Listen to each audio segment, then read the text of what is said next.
Fase 2. Il countdown è partito. Aziende, attività produttive e commercianti sono pronti a provare l'operazione decollo. Dal 4 maggio l'89% delle imprese artigiane vicentine riapre.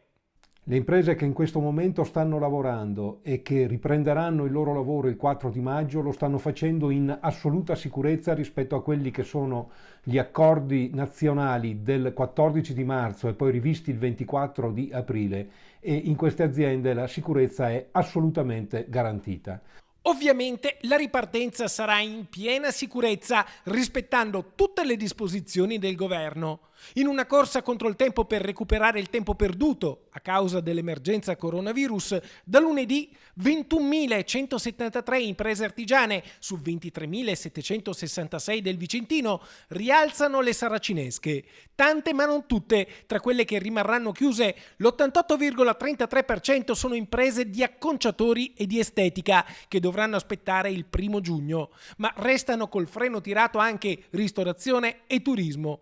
Un mese, troppo tempo per alcune attività che potrebbero non reggere, essere affossate dai costi e non essere più in grado di riaprire. Oggi più che mai è necessaria un'iniezione di liquidità da parte del governo e un taglio delle pratiche burocratiche per snellire il ritorno a una normalità che non sarà mai più quella di prima. Il Covid-19 ha cambiato per sempre il mondo.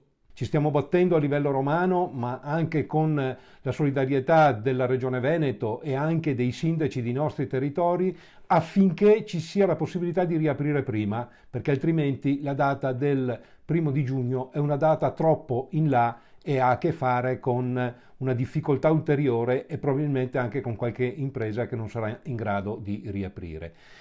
Poi ci sarà tutto quello che troveremo sul mercato dopo la riapertura e alla fine di questo lockdown.